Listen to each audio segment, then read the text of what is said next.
One evening, Princess Ifeoma disappeared. The news spread like wildfire through the village, turning what should have been a calm night into chaos. The sun had barely set when the king's soldiers were sent out, combing every inch of the forest surrounding the village. People whispered, some saying she had been taken, others claiming she had run away to avoid marriage. But no one really knew what had happened. And no one expected where she would end up. I was the outcast. I lived far beyond the village, in a part of the forest people avoided. Some said I was cursed. Others said I brought bad luck. I didn't care much for what they said anymore. I had learned long ago that it was easier to live alone. My hut was small, made of wood I had gathered myself, with a thatched roof that barely kept out the rain. The forest was my only companion, and the trees were kinder than people ever had been. That night, like most nights, I was by the river, gathering firewood. The sun had dipped below the horizon, and the air was cool, the kind of cool that comes before a storm. I had just finished collecting enough wood when I heard something, soft footsteps, the kind you only hear when someone is trying not to be heard. I froze, listening. Then I saw her. Sitting on the muddy riverbank, her royal dress torn and her feet bare, was Princess Ifeoma. Her face was streaked with tears, her hair a tangled mess. She wasn't the untouchable princess people whispered about in the village. She wasn't the girl who had turned down every suitor the king had paraded before her. She was just lost. I didn't know what to do. Part of me wanted to leave, to pretend I hadn't seen her. What could an outcast possibly have to do with a princess? But another part of me couldn't move. There she was, this girl everyone thought of as unreachable, sitting in the mud like she was no different from anyone else. She looked up then, her eyes meeting mine. And to my surprise, she didn't scream. She didn't run. She didn't even look afraid.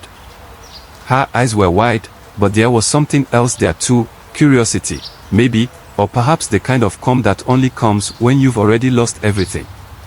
I'm lost, she said, her voice barely above a whisper. The princess. Lost.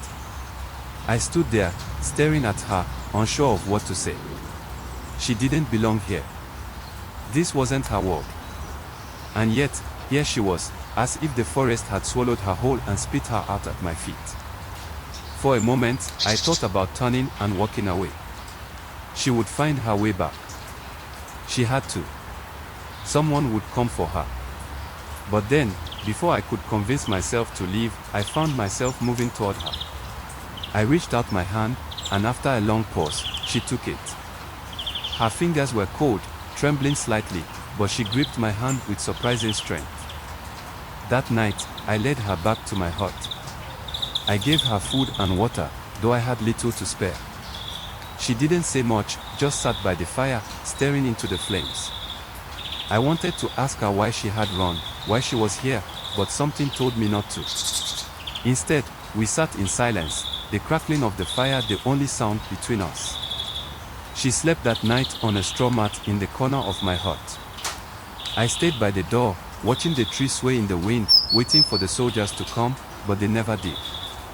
The next morning, I thought she would leave. I thought she would thank me, maybe, and then disappear back into her world. But she didn't. Instead, she asked me to take her deeper into the forest. At first, I refused. You don't belong out here, I said, my voice rough from years of disuse. You'll get hurt. But she shook her head. I don't belong anywhere, she replied, her voice steady.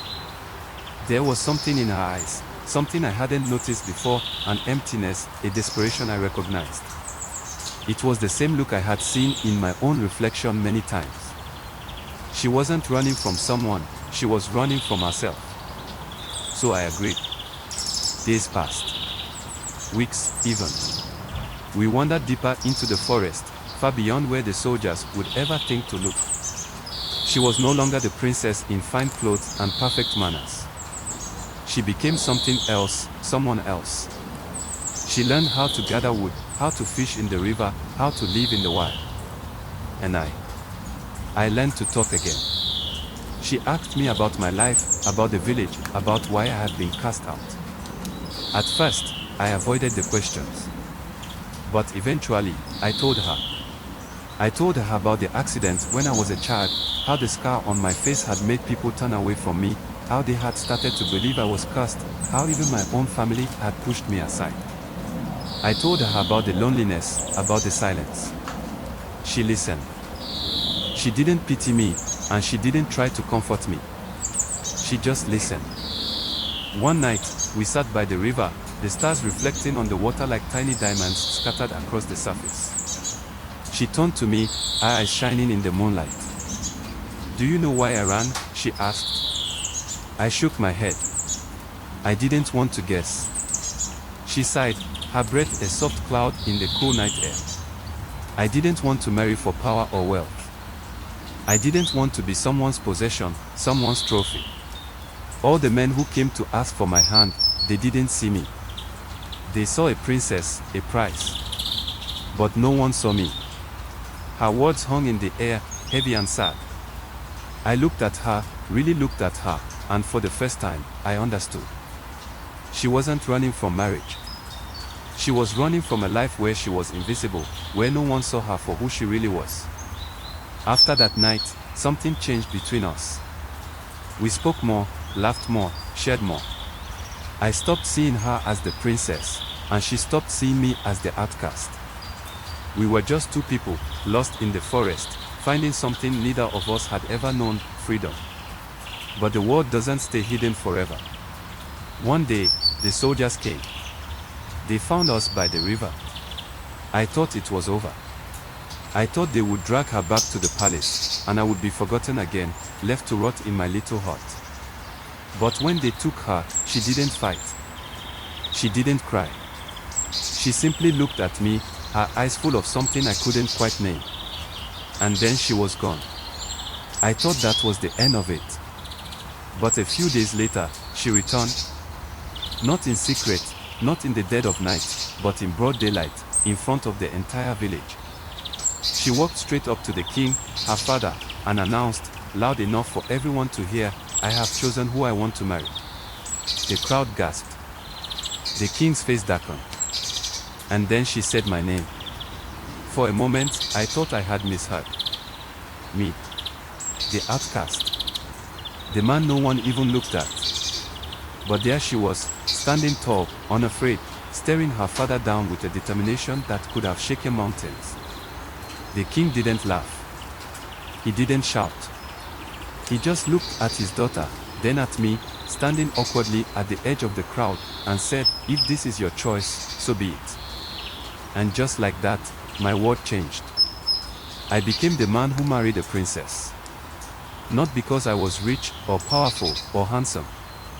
But because, in the quiet of the forest, away from everything we had ever known, she had seen me. And I had seen her. Sometimes, love doesn't come in grand gestures or perfect moments. Sometimes, it finds you in the most unlikely places, when you're lost and broken, and it heals you in ways you never thought possible.